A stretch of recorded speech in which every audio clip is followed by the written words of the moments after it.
Oh, landmines and jellyfish. Welcome back to Knives, I guess, and you can see these if you look at my report cards from middle school.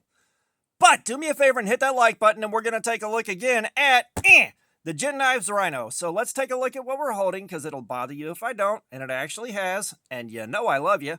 And first things first, and most importantly, the pocket clip is tip up, which is the Lord's carry. We have got these JG10 scales right here. We have got a button, a thumb stud, and a front flipper. So let's flick the flipper. And we have got 2 inches of 9CR18 steel. So there's a couple things to take a look at, and I will say one thing. There's a lot of new eyes on the channel, and the debate with the tip up, tip down thing and my personal preference is coming up again, and yes, tip up is my personal preference by a huge margin, and two, that's been a running joke with this channel since way back when I had no confidence on camera. It's one of the first running jokes on the channel. It ain't going away.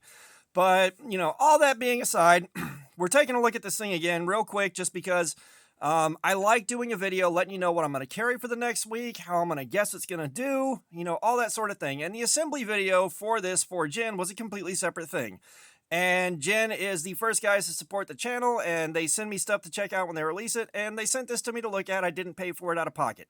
Now that all that's out of the way, I have been sitting here playing with this for a little while now, when I can get away with it, because, of course, like other people in the room when you fidget with knives hate that sound, and I can't blame them. But, I've been fidgeting with this thing for as much as I get away with, and I will say, this is one of the few I've encountered where it's got like every imaginable opening mechanism on it, except for maybe a flipper tab and an axis lock on this thing, and they all work well. None of these work badly. The movable thumb stud is really nice. You can reverse flick this thing easily, which is probably my favorite way to open it. You got the front flipper, and I'm not a fan of front flippers, but this one is the right size for a front flipper where it works well. I like everything going on here. Now, we saw all this yesterday when I did the video assembling this thing. However, after fidgeting with it some more, I really like this thing. I love the action on it. I love the ability to reverse flick. I'm liking everything about this so far, and I really don't like button locks that much either, because, it's not hard to overpower them on accident and have them bounce back open. And I tend to open and close things pretty violently. However, this has probably been one of the most forgiving button locks I've seen. So, like I said, this is going to be a real fast video, get it in and get it out, and, I'm carrying this right now, and you guys probably guessed I was going to do that, but this time it's not because I have the self-control of a 6-year-old on his 11th Pixie Stick and a can of Red Bull. It's just because I want to get this done for Jen and get this out there as soon as possible, especially going into the holidays. I've got other stuff I really wanted to carry too. I wanted to carry the Civivi Zizzle, that's coming up. I've got some more Ozark Trail stuff to carry. But I wanted to go ahead and do this, and I want to do Cardboard Slayer on it. And part of that is Jin fixed probably my biggest complaint with the Chubby, their last small knife like this, and that's the blade stock thickness. The blade stock thickness is fixed, and the grind on it, a nice flat grind up into a small flat. So I got a feeling this is going to go through cardboard like crazy, but just for the purposes of carrying it for this week, what I am looking at here suggests this is just going to be great all the way around. I don't see any issues with the scales causing problems getting stuff in the pocket. The dingus end of the front flipper right here might cause some issues getting stuff out of my pocket around it, especially anything on a key ring. I got a feeling that may come into play, but I'm going to have fun fidgeting with this thing while I'm walking around at work. I'm going to have fun doing what I got to do with it.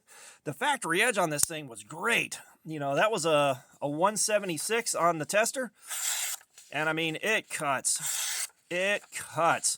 So I got a feeling it is going to do really well on my tests at work. I'll cut the plastic off of a pallet, the wrap that goes around pallets. And, you go through the middle of that and you get a very, very easy cut with a lot of edges through the middle where there's a bunch of layers stuck together. You get down to that last layer, and if you've got any edge problems at all, it hangs up in tears instead of cuts. The numbers on this suggest it's going to blast through it like I'm cutting water, which I always like to see. It's going to be real slicey because I am going to feed it a few pieces of cardboard at work. And it's going to be great all the way around. I got a feeling I'm going to come back very, very happy with this. This is the most impressive thing Jin's done so far. I like the Captain Kit. I like the Vaquero. The Chubby is a great little toy. But this is going to be something like a toy with an edge and also a good solid daily use cutter. And I really like that. So, It's a really short video, really short for me at least. Just kind of, gassing Jen up a little bit by the sound of it. And also just letting you know what I think is going to happen. I think I'm going to have a great week with this. I don't think I'm going to run into any major problems except for maybe this hanging up on stuff coming out of the pocket. And that's about it. So I just wanted to share that real fast. And yes, we do have other stuff coming up, so keep an eye out. Like that Saviki Zizzle, I really wanted to carry that to wash the taste of Ozark Trails out of my mouth. But this is going to do just as good too. So that's all I can think of to say about this that I didn't say on the last video. So all that being said, thanks for looking at my crap. Subscribers, you guys are awesome. Y'all keep coming in. I appreciate you so much. If you haven't subscribed, please do. We do have giveaways coming up. We got our live streams. There's plenty of activities. Comments, I love some feedback. Let me know what you think about this again. And all that being said, y'all have a nice day.